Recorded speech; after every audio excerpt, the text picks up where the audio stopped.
Cześć wszystkim. Zanim zaczniemy, chciałbym Wam gorąco podziękować za te 2000 subskrypcji. Jest to naprawdę fantastyczne uczucie i daje powera, żeby dalej tworzyć treści na YouTube. Dzięki za wspólnie spędzony czas i zaczynajmy kolejny temat. A teraz już całkiem serio, ponieważ już za 8 godzin i 18 minut otwierają się granice Stanów. Dla części z graczy jest to naprawdę ekscytujące wydarzenie z tego względu, że czekali na dołączenie do wymarzonego sojuszu albo swoich przyjaciół. Aby przetransferować się do innego stanu, potrzebujemy bilety transferowe. Najprościej jest je zbierać po prostu w sklepie sojuszu, 1 sztuka w tygodniu. Przez całe wydarzenia MIGO, czyli przez 10 tygodni, jesteśmy w stanie zbierać 10 biletów, całkowicie za darmo. Czasami bilety można również spotkać w wydarzeniach, zwłaszcza z sentinelami, dzięki którym możemy przyspieszyć zbieranie naszych biletów. Jeżeli chodzi o sam skok do innego stanu, to jest kilka zasad, którymi musimy się prowadzić. Po pierwsze, stan, do którego chcemy skoczyć albo chcemy dołączyć, nie może być liderujący, czyli te wszystkie stany do 775 włącznie, które mają status leading, będą zamknięte dla osób dołączających. Z tego względu stany robią różne dziwne ruchy, mające zrzucić je ze statusu liderującego. Statusy odświeżają się co 30 minut, więc jeżeli z jakiegoś powodu nie udało się Wam dołączyć do wybranego stanu, a stan z racji dużych transferów wskoczył w statystykę leading, no to macie jeszcze szansę tak naprawdę co pół godziny, jeżeli ktoś opuści ten stan, no to można z tej statystyki spaść. Do wszystkich tych pozostałych stanów, które tutaj możemy sobie przypatrzeć, możemy dołączyć w dowolnym momencie w czasie wydarzenia transferowego. Ciekawostką jest, że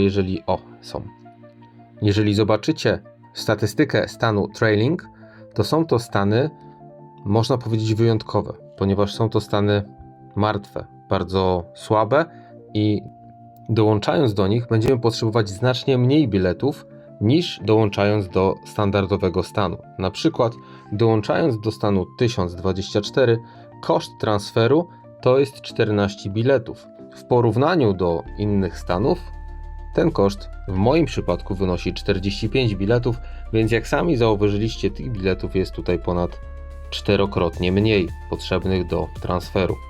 Jest to również jakiś pomysł, jeżeli chcecie skoczyć całym sojuszem i na przykład znaleźć swoje miejsce, gdzie traficie na słaby stan, na przykład 1035 jest w tym momencie najsłabszym stanem z całego tego grona stanów, więc konkurencji prawdopodobnie nie byłoby żadnej albo byłaby ona bardzo mała, więc możecie wskoczyć do takiego stanu i zacząć nim rządzić lub współrządzić oczywiście. Jest kilka kwestii jeszcze, które musicie wiedzieć, chcąc skoczyć do danego stanu, chcąc do niego dołączyć. Po pierwsze, nie możecie mieć żadnych żołnierzy w szpitalu.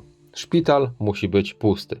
To nie jest duży problem, bo zawsze można użyć przyspieszeń leczenia. Zazwyczaj gracze mają ich bardzo dużo, więc tak jak wspomniałem, to nie jest problem. Drugi bardzo ważny punkt to jest brak żołnierzy w biurze werbunkowym. Puste biuro musi pozostać puste. W tym przypadku, jeżeli po ostatnim wydarzeniu State vs State posiadacie żołnierzy w biurze werbunkowym, polecam robić wszystkie misje dzienne, łącznie z podniesieniem poziomu Waszych samolotów, zrobieniem badań, łącznie z używaniem chipów albo serum, łącznie z podnoszeniem poziomu Waszych bohaterów, ponieważ każdy ten punkt zwiększa wskaźnik służby, dzięki czemu odzyskacie tych żołnierzy szybciej. I jeszcze bardzo ważna rzecz, nie wybierajcie po małych ilościach żołnierzy, ponieważ bardzo obniża to wskaźnik służby. Pamiętajcie, żeby przed transferem, przed skokiem do nowego stanu w swoim starym sojuszu nie robić zadań sojuszu, czyli popularnego Alliance Throwdown. Z tego samego powodu, żeby nie robić sobie dodatkowych problemów, nie dołączacie do wydarzenia Alliance Showdown, ponieważ może to w jakiś sposób skomplikować. Kiedyś to komplikowało i kilku graczy, będąc zarejestrowanych w tym wydarzeniu, nie mogli skoczyć. Jak będzie teraz, tak naprawdę nikt nie jest w stanie Wam zagwarantować, ale zawsze jest lepiej dmuchać na zimne niż się sparzyć. Następnie wystarczy tylko wyjść z sojuszu, wybrać stan, do którego chcecie skoczyć i jeżeli nie będzie on stanem liderującym, możecie sobie zaznaczyć maksymalnie silny, nie liderujący. Będzie to na przykład 420 i za 8 godzin i 11 minut skoczyć do tego stanu. Oczywiście jeżeli wasza moc przewyższa dopuszczalny wskaźnik migracji, który jest tutaj pokazany na 1 250 000 000, to potrzebujecie zaproszenia gubernatora. Ale czas na dostarczenie biletów już minął, więc trzeba by było wtedy wybrać inny stan. Kolejna bardzo ważna rzecz, warta uwagi, to fakt, że nawet jeżeli dostaliście wcześniej zaproszenie od gubernatora, to w dalszym ciągu obowiązuje Was wymóg posiadania odpowiedniej ilości biletów, tak jak na przykład w moim przypadku 45, jeżeli chciałbym dołączyć do stanu numer 793 albo jakiegokolwiek innego, jeżeli nie jest on trailing.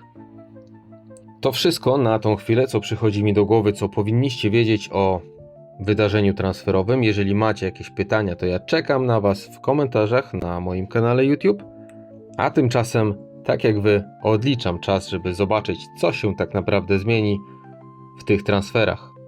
Bo każde takie wydarzenie powoduje wiele zawirowań. Stany, które dzisiaj są mocne, jutro mogą być słabe i odwrotnie. Są stany, do których skaczą całe sojusze umówione wcześniej ze sobą, tworząc coś a la super stan albo stan spenderów. Ale to już jest materiał jakby na inny film. Dzięki jeszcze raz za wspólnie spędzony czas, dzięki za 2000 subskrypcji, dzięki za wyświetlenia, które robicie i mam nadzieję, że dalej będziemy kontynuować tą naszą małą kooperację. Trzymajcie się, cześć!